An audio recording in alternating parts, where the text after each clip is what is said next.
कहते हैं कुछ चीजें सिर्फ देखने के लिए होती हैं, छूने के लिए नहीं। नीलम ने जब पुराने घर की सफाई करते वक्त एक धूल भरी डायरी उठाई तो उसे अंदाजा भी नहीं था कि ये उसकी जिंदगी की सबसे डरावनी गलती साबित होगी। वो अपने ननिहाल के पुराने मकान में आई थी।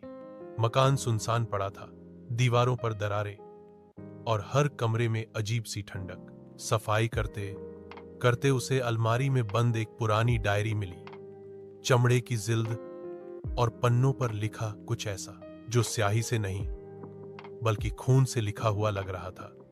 पहली रात नीलम ने जिज्ञासा से डायरी खोली। उसमें लिखा था, अगर तुम ये पन्ने पढ़ रही हो तो समझ लो मैं मर चुकी हूं और अब तुम्हारी बारी है। अचानक कमरे की लाइट झपकी, खिड़की अपने आप खुल गई और एक ठंडी हवा पूरे कमरे में फैल गई। उसे लगा जैसे कोई अदृश्य मौजूदगी उसके पीछे खड़ी है। अगले पन्ने पर लिखा था, मैं अपनी मौत का बदला लेने वापस आऊंगी। नीलम के कानों में अचानक किसी की फुसफुसाहट गूंजी।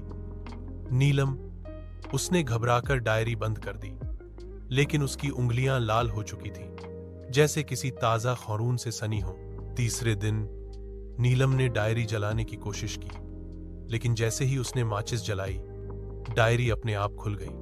पन्ने फड़फड़ाने लगे और उस पर लिखा हुआ नीलम का नाम लाल अक्षरों में चमकने लगा। अचानक पूरे घर की बत्तियां बुझ गईं और कमरे में गूंजी एक खौफनाक चीख।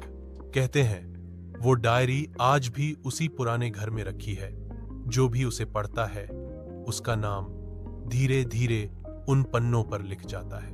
क्या आप ऐसी डायरी को कभी हाथ लगाने की हिम्मत करेंगे?